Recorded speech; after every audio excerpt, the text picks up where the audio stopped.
337장입니다.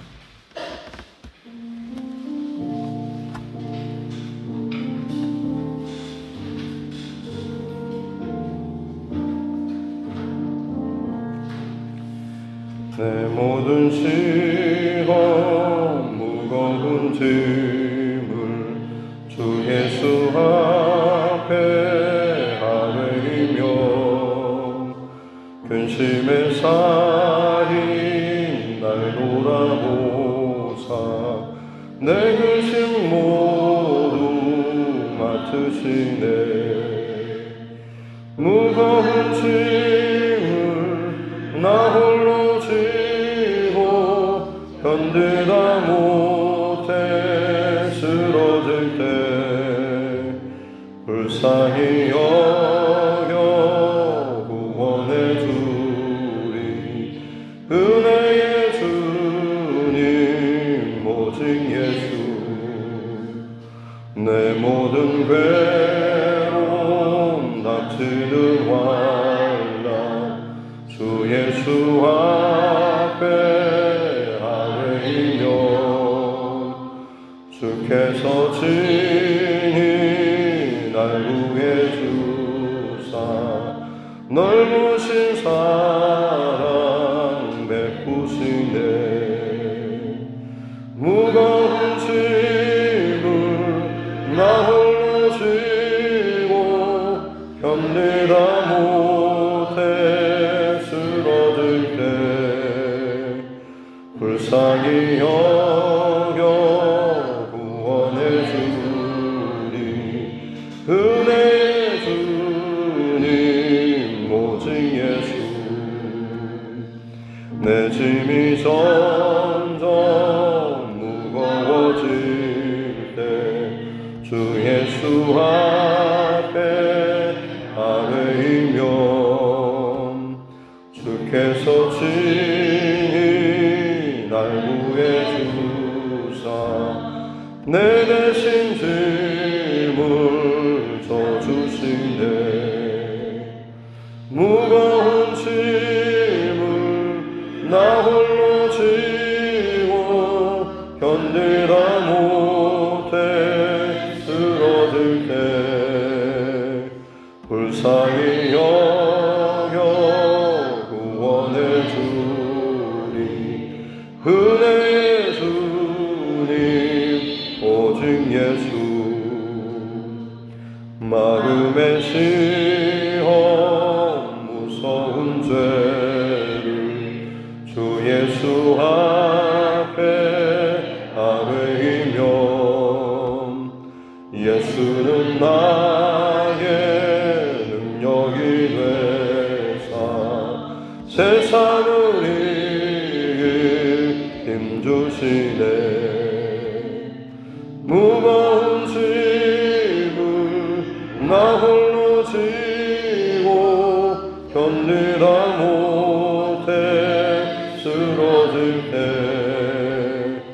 불쌍히 여겨 구원해 주리 은혜의 주님 오직 예수. 찬송가 357장입니다. 찬송가 357장입니다.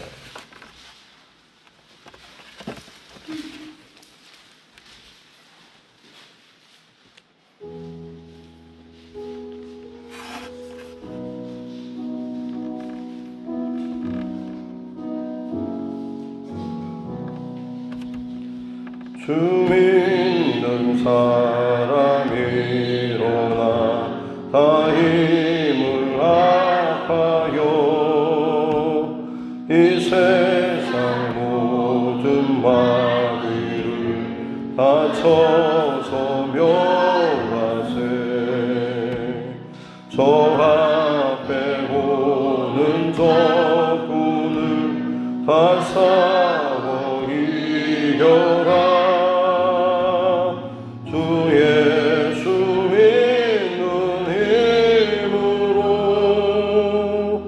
온 세상 이기네.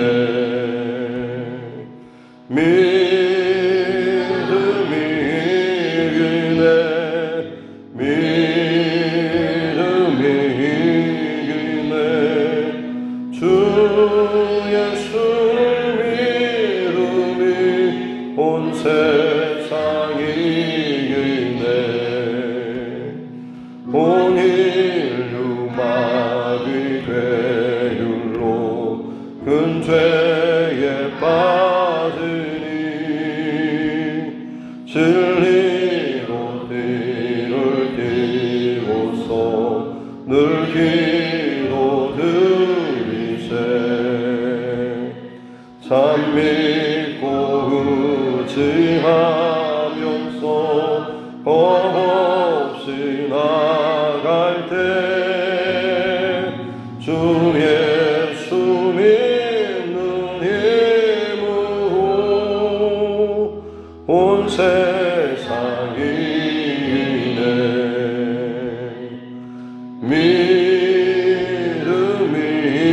이기네. 믿음이 이기네. 주 예수를 믿음이 온 세상이 이기네. 그까지 이긴 자에게 흰 옷을 입히고 오영생 복을 주시니 참 기쁜 일세. 이 어두운 세상 지나서 저 천성 가도록 주 예수 믿는 힘으로 온 세상이 이기네. 믿음이 이기네. 믿음이 이기네. 주 예수를 믿음이 온 세상이 이기네.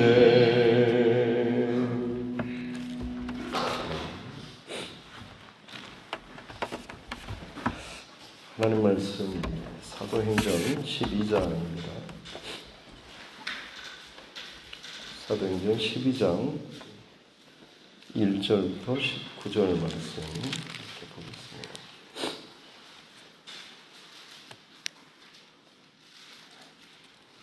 사도행전 12장 1절부터 19절 말씀.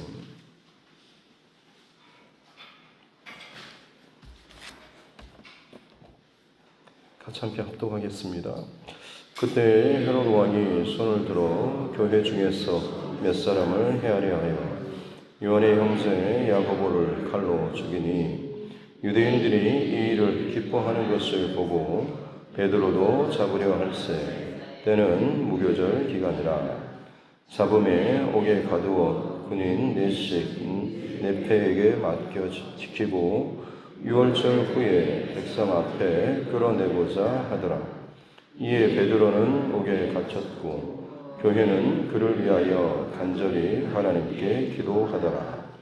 헤롯이 잡아내려고 하는 그 전날 밤에 베드로가 두 군인 틈에서 두 쇠사슬에 매여 누워 자는데 파수꾼들이 문 밖에서 옥을 지키더니 호련히 주의 사자가 나타나매 옥중에 광채가 빛나며 또 베드로의 옆구리를 쳐 깨워 이르되 급히 일어나라 하니 쇠사슬이 그 손에서 벗어지더라. 천사가 이르되 띠를 띠고 신을 신으라 하거니 베드로가 두려워하니 천사가 또 이르되 그것을 주고 따라가는데 베드로가 나와서 따라갈세. 천사가 그것이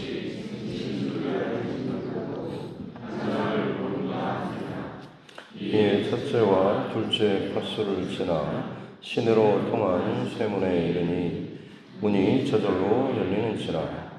나와서 한 거리를 지나매 천사가 또 떠나더라. 이에 베드로가 정신이 들어 이르되 내가 이제야 참으로 주께서 그의 천사를 보내어 나를 헤롯의 손과 유대 백성의 모든 기대에서 벗어나게 하신 줄 알았겠노라 하여 깨닫고 마가라 하는 요한의 어머니 마리아의 집에 가니 여러 사람이 거기에 모여 기도하고 있더라.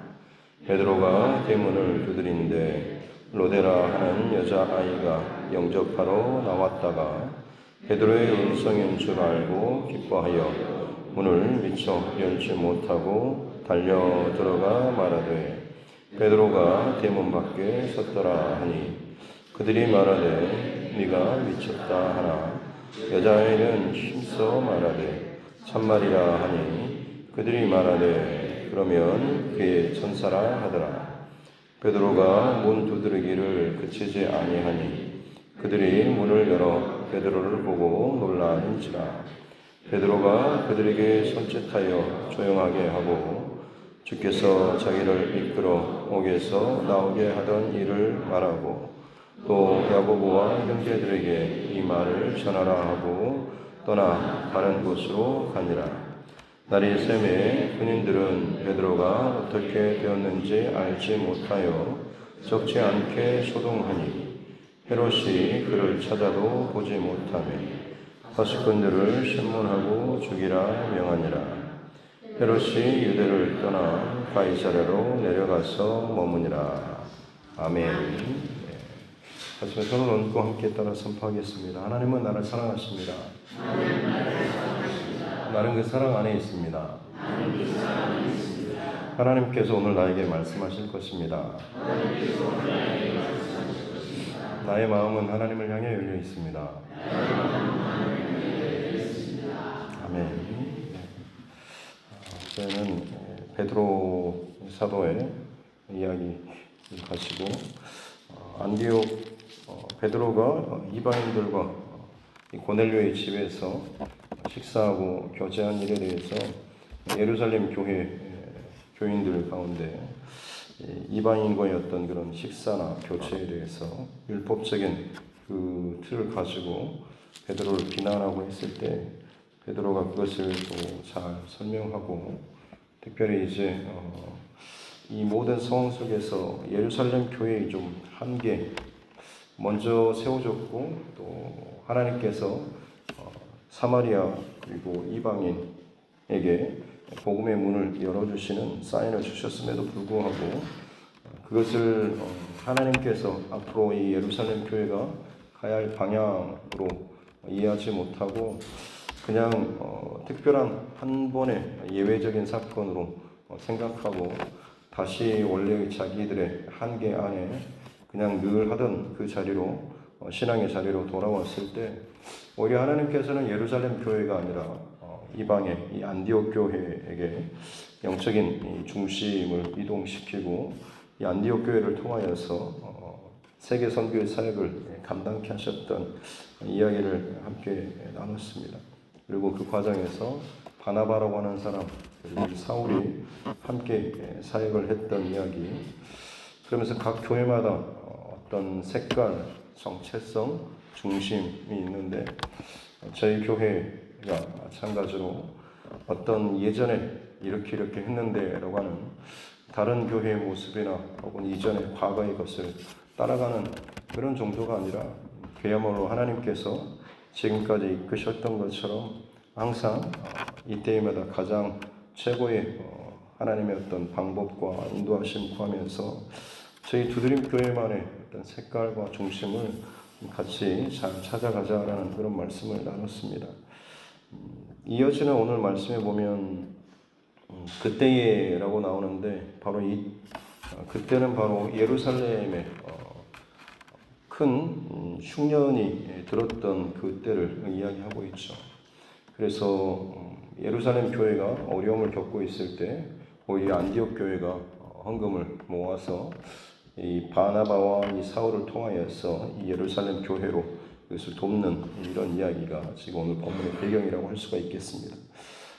안 그래도 좀 이 먹을 양식 때문에 흉년 때문에 굉장히 어려움을 겪고 있는데 헤롯 왕 여기서 이 헤롯 왕은 우리가 생각하는 그 예수님 태어날 때 헤롯 왕은 아니고요. 그의 아들 헤롯 아그리파 왕입니다.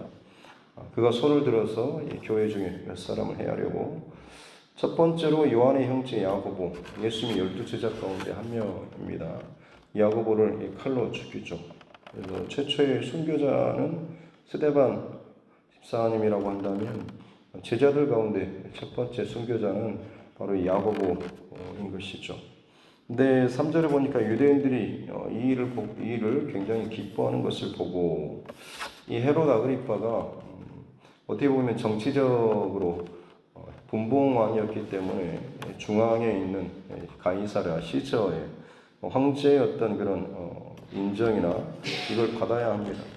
그러려면 자꾸자꾸 오랜 시간 동안 장기 통치를 잘 하기 위해서는 어떤 밀란이라든지 어떤 다른 불편한 시끄러운 소리가 나지 않고 잘 하고 있다라는 소리를 들어야 하는 것이고, 그러기 위해서는 유대인들의 어떻게 보면 지도자급에 속한 어떤 바리새인들 또 종교 지도자들, 이 사람들이 어떻게 보면 잘 맞추는 게 좋죠.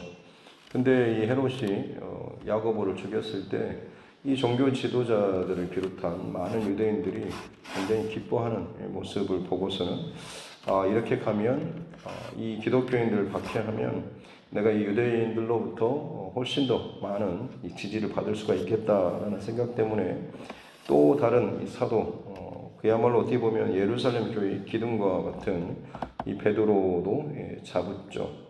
근데 그 기간이 무교절 기간이었고 무교절과 유월절이 이어지기 때문에 절기 기간 동안에는 사실 그 유대인들이 사람을 죽이거나 하지는 않죠. 그래서 이것이 다 끝나는 날 이 베드로 사도를 죽이고자 했고 옥에 가둬둔 상태입니다. 5절에 보면 베드로가 옥에 갇혔고 교회는 그를 위하여 간절히 하나님께 기도하는 내용이 나오고 있습니다.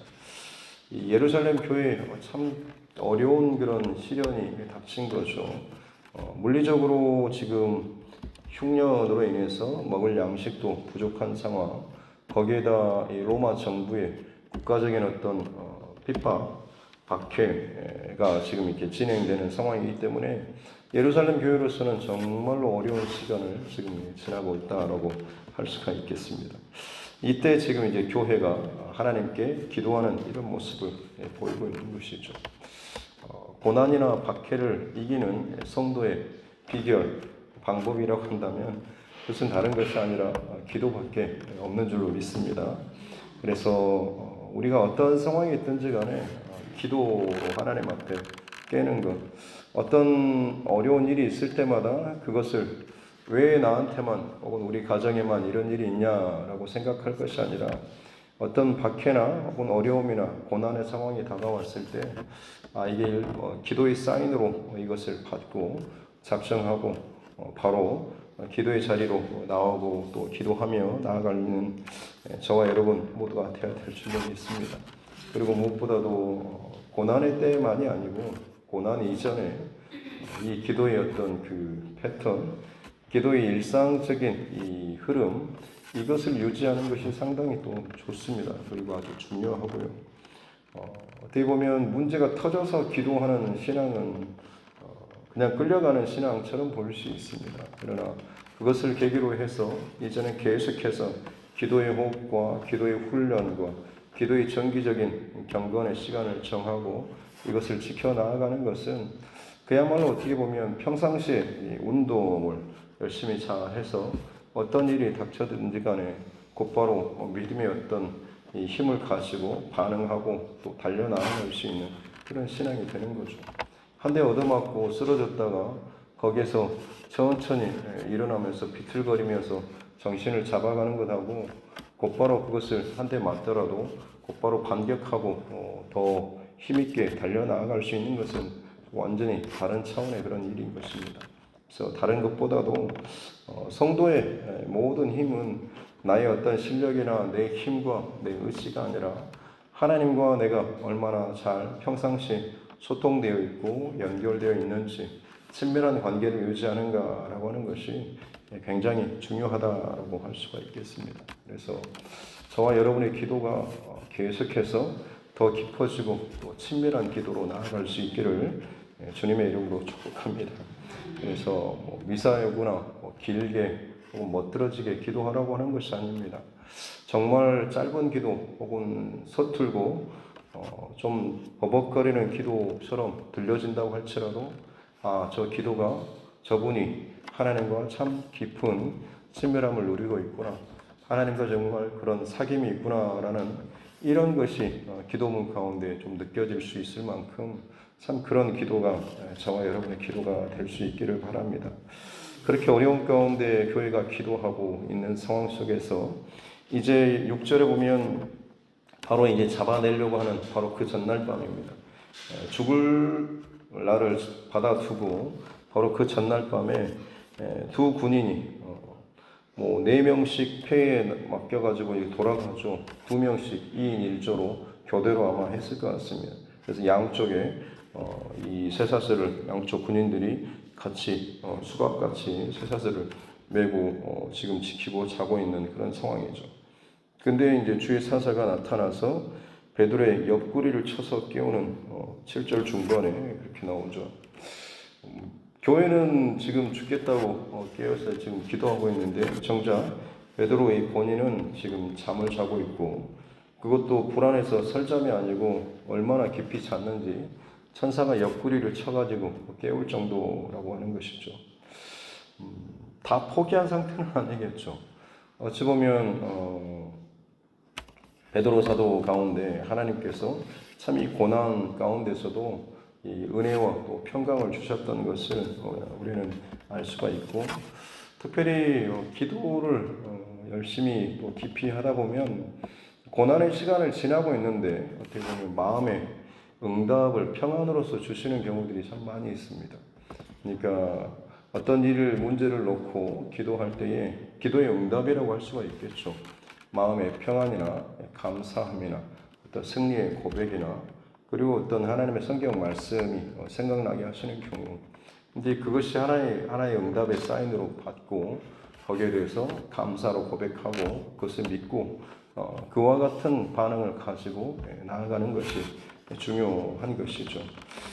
어찌됐든 지금 베드로 사도를 그렇게 깊은 잠 가운데 깨워서 쇠사슬이 풀리고 그리고 이 창살이 다 풀어지고 그리고 이제 시내까지 그 많은 이 군병들 지키는 사람들 그야말로 그 사람들을 전혀 거치지 않고 마치 꿈속에서 혼자 지금 걸어다니는 것처럼 유유히 이 사이를 다 지나가지고 시내까지 나왔을 때 비로소 11절에 베드로가 정신이 들어서 이 모든 것이 환상이나 꿈이 아니라 실제구나라고 하는 깨닫고 하나님께 감사의 고백을 올려드리죠.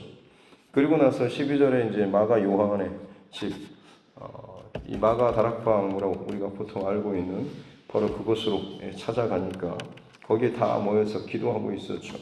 그리고 베드로가 이 대문을 두드리는데 로데라고 하는 여자아이가 나왔는데 베드로의 음성 누구세요? 했겠죠. 나다라고 베드로야 라고 아마 대답을 했을 것이고 그때 이제 이 아이가 너무 놀라가지고 문도 열어주지 못한 채 기도하고 있는 그 자리로 올라갔겠죠. 이번에 그 성지순례 다녀와서 이 마가 다락방에 다녀왔는데 그냥 다락방이라기보다는 그냥 2층 집이었고요. 굉장히 넓었습니다. 그리고 정문에서 아무튼 그쪽 위쪽으로 올라가는 곳에 있었던 우리가 보통 생각하는 조그만 그런 다락방이 아니고 그냥 2층 홀 같은 그런 곳이었습니다. 거기에서 이제 많은 사람들이 그렇게 모여서 기도하고 있었던 것이죠. 이 아이가 올라가서 지금 베드로 사도가 지금 왔다라고 하니까는 사람들이 보이는 반응이 좀 재밌죠. 15절에 보면 네가 미쳤다. 야, 너 미쳤구나 라고 이야기하고 있습니다.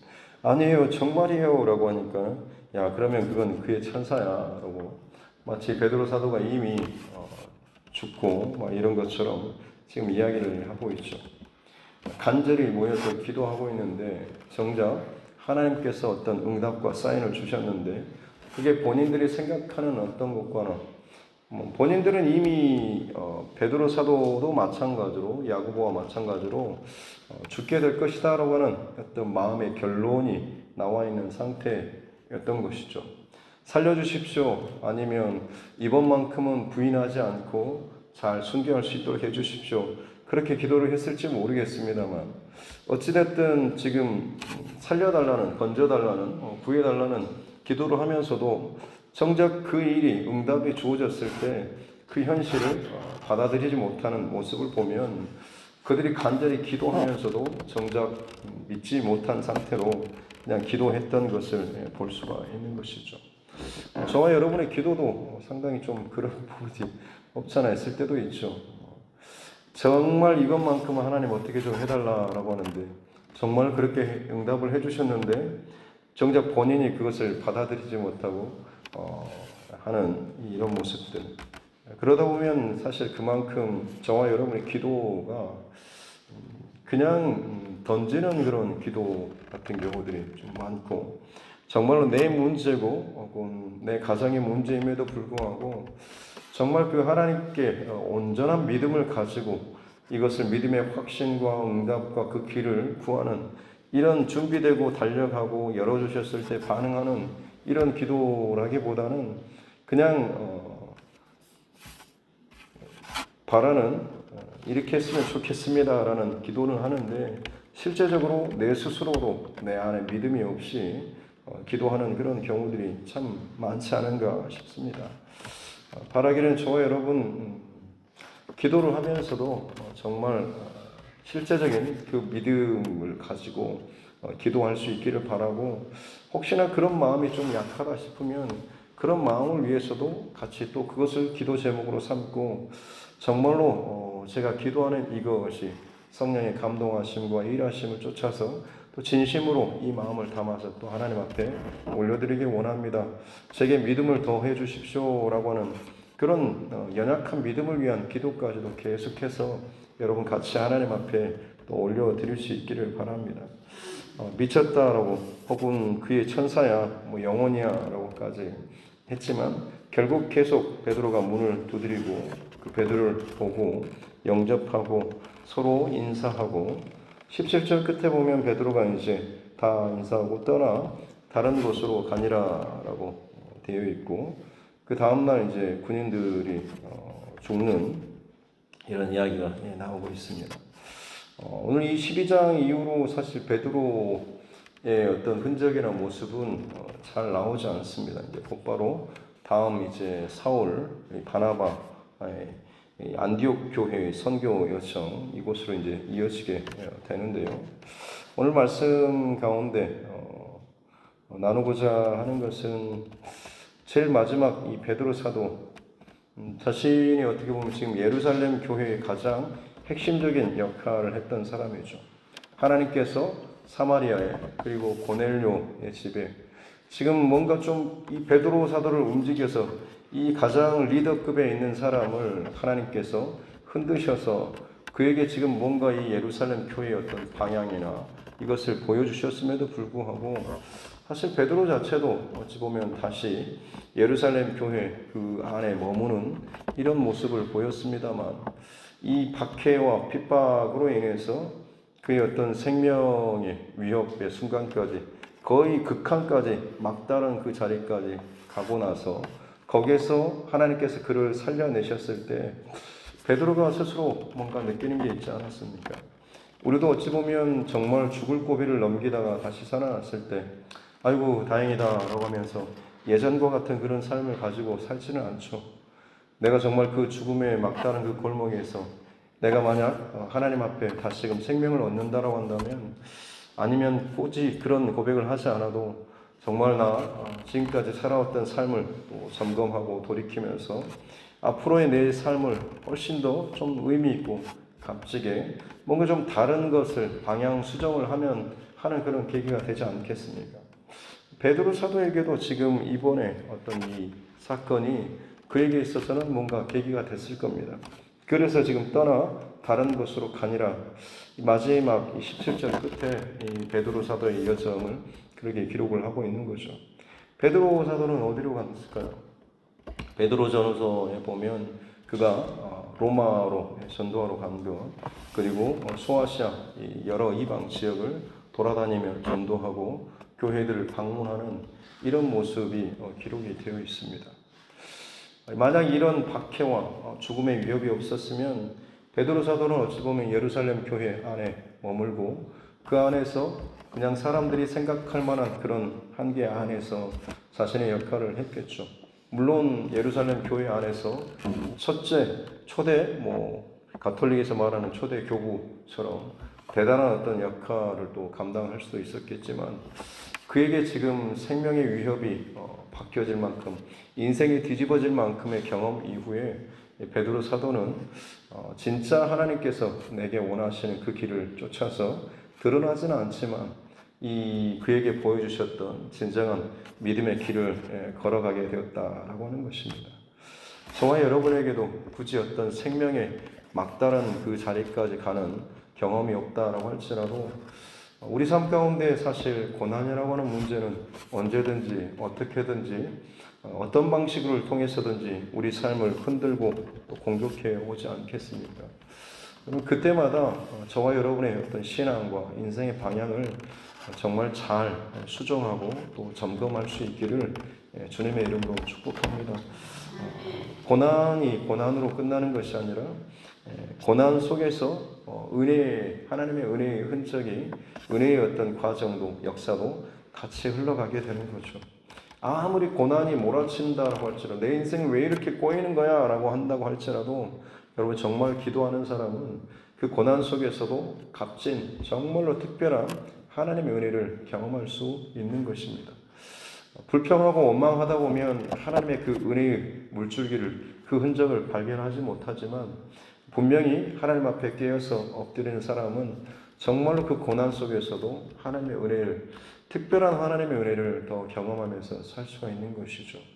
사울에게 쫓기는 다윗의 삶, 정말로 목숨이 경각에 달릴 만큼의 위기의 순간이었지만 그가 그 고난의 때에 특별한 하나님의 은혜가 있었기 때문에 새벽을 깨우면서 기도하고 찬송하며 그 시편의 아름다운 그런 고백들을 쏟아놓을 수 있었던 것이죠.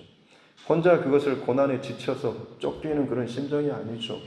겉은 고난으로 모가 나고 깨지고 어그러지고 상처가 나는 상황이지만 그의 영혼의 중심은 오히려 하나님 앞에 온전하게 집중하면서 하나님과의 그 친밀한, 정말 어려울 때 똘똘 뭉치는데 그 뭉치는 그 대상이 하나님과 뭉치는 것이 다윗의 모습이었던 것이고, 베드로 사도에게도 마찬가지로 이번 고난을 통하여서 더 하나님의 마음의 중심으로 들어가고 그렇게 자신의 삶의 방향을 전환해서 달려나가는 그런 모습인 것입니다.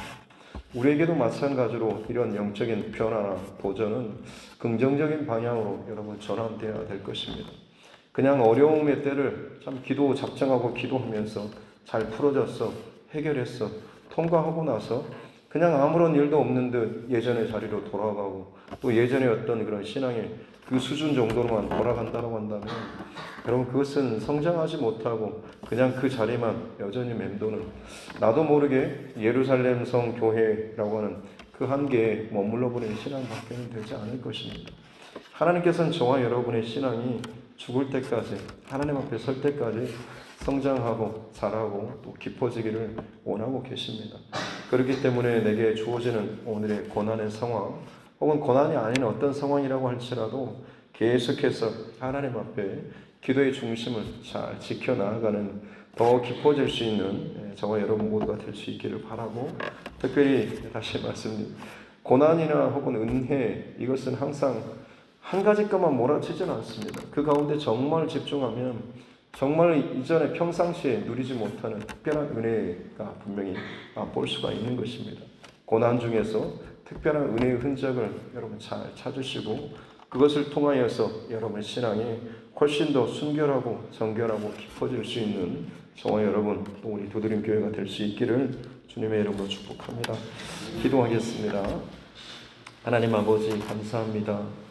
오늘도 우리에게 또 귀한 생명의 시간을 주시고 사도행전을 통하여서 초대교회 가운데 일어나는 많은 일들, 또 그 가운데 일하시는 성령 하나님, 또 그 가운데 하나님의 일하심 가운데 반응하는 수많은 사람들의 모습을 보게 하여 주시니 감사합니다. 각각의 인생들이 하나님의 역사와 일하심 가운데 자신의 욕심과 혹은 자신의 의지와 자신의 한계 안에 머무르기도 하고 그것이 깨지고 부서지지만 오히려 하나님 앞에 더 순전하고 더 온전하고 더 큰 믿음의 그 한 걸음을 내딛는 또 이 모습들도 보게 하여 주시니 감사합니다. 살아계신 성령 하나님, 지금도 우리 가운데 역사하고 계시고 우리 두드림 교회 안에서도 여전히 일하고 계시는 줄로 믿습니다. 고난과 흔들고 또 복잡한 상황들이 휘몰아친다고 할지라도 이것을 우리의 기도의 사인으로 알고 각 개인과 가정이, 교회가 함께 깨어서 하나님 앞에 온전히 기도하게 하여 주시고 그저 믿음으로 기도하게 하여 주시고 그것을 통과함으로 말미암아서 이전과는 다른 더 깊어지고 또 하나님 말씀 앞에 또 하나님 뜻 앞에 온전하게 잘 반응해 나아갈 수 있는 우리 모두가 되게 하여 주옵소서.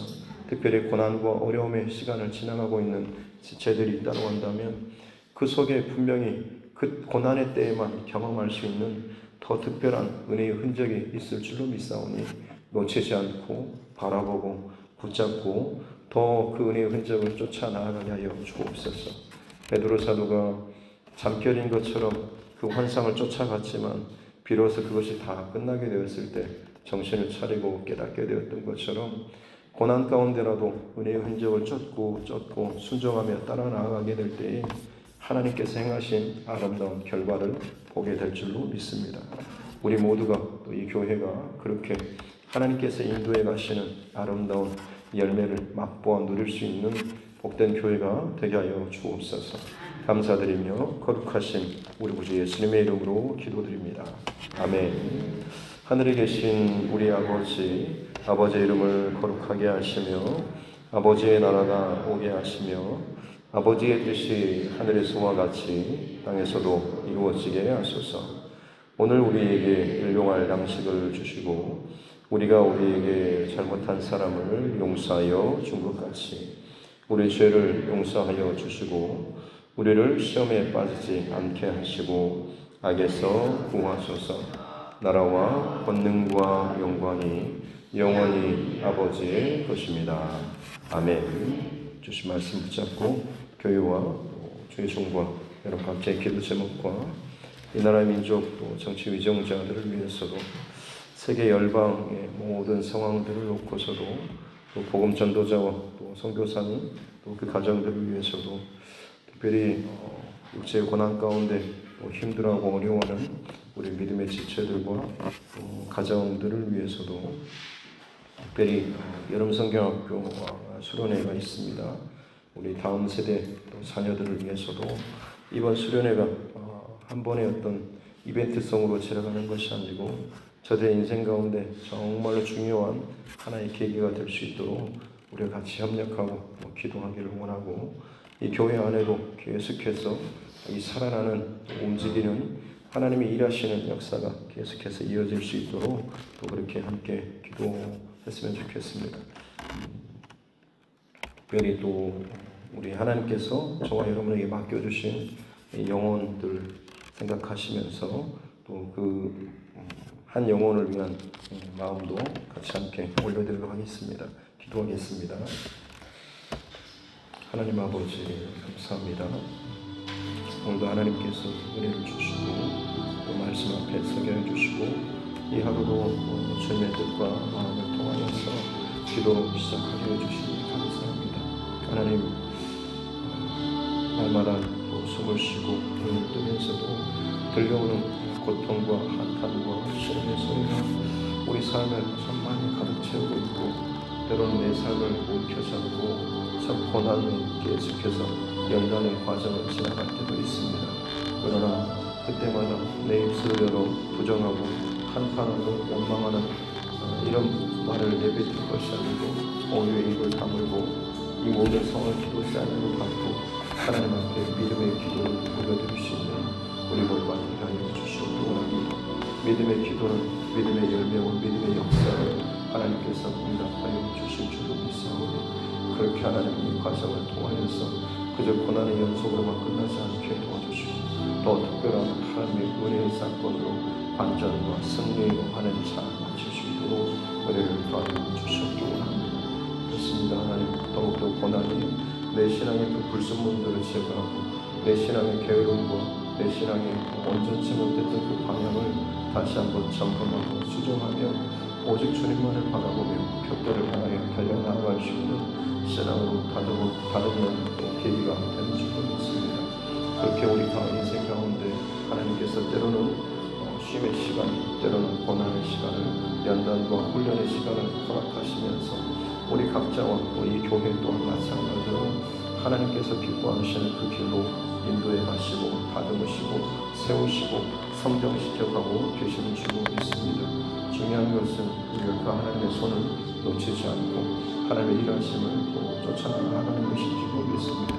내 자신의 감정과 내 자신의 생각과 내 자신의 경험과 내 신앙의 한계 안에 이것이 내겐 편해라고 하면서 그 안에 스스로를 가두지 않게 해주시고 진정 하나님께서 일하시고 흘려보내시는 그 모든 흐름 가운데 기꺼이 우리가 순종하며 나아갈 수 있는 은혜를 더하여 주시기 원합니다. 그렇습니다. 하나님, 이렇게 우리에게 이 중심과 마음을 허락하여 주시고 또 깨어서 또 기도함으로 말미암아서 이미 하나님 기도의 응답을 받고 고난 중에라도 평안을 누릴 수 있도록 주님 축복하여 주시고 그것이 내게 어떤 결과와 삶으로 실제로 또 다가오든지 하나님 앞에 감사로 고백하며 나아갈 수 있는 은혜를 더하여 주시기 원합니다.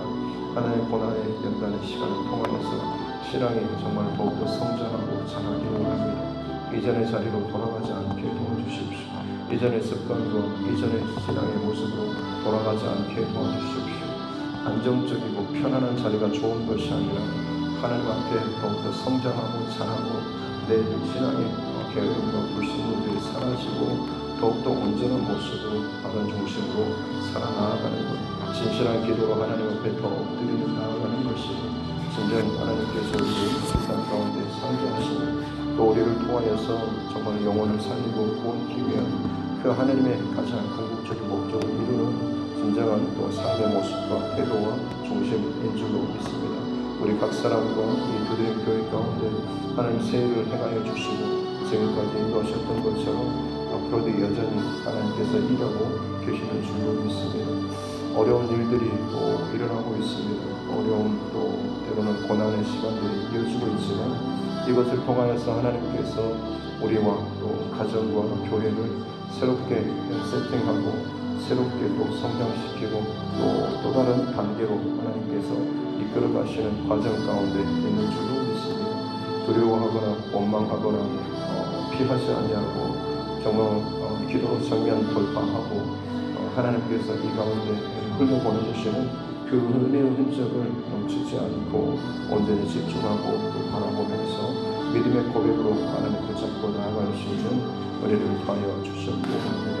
세력적인 어떤 은혜도 허락하여 주시고 또 함께 이 모든 사원들을 손을 잡고 기도해 주시는 기도의 동역자들로 더 많이 붙여주셨기 원하고 특별히 두드림 교회 가운데 하나님 성령의 감동하심과 올림을 우리가 놓치지 않고 끊임없이 흉흉한 세상 거짓과 혹은 죄악된 것에 휩쓸리는 저 불쌍한 영혼들 우리가 늘 품고 기도하고 생각하며 주의 마음으로 멈추지 않는 기도의 심장과 선교의 심장과 헌신의 심장을 가지고 하나님 살아나갈 수 있는 우리 모두가 되게 하여 주셨고 오늘의 나의 기도와 오늘의 나의 땀방울과 오늘의 나의 헌신과 오늘의 나의 그 중심이 내일의 나의 신앙의 한 걸음을 더욱더 성장시키고 하나님께로 더욱더 친밀하고 순전한 관계 가운데 나아가게 하여 주실 줄로 믿습니다. 오랜 시간이 지나면서 여전히 나의 신앙의 스타일과 내 고집 안에 갇힌 그런 모습 되지 않게 도와주십시오.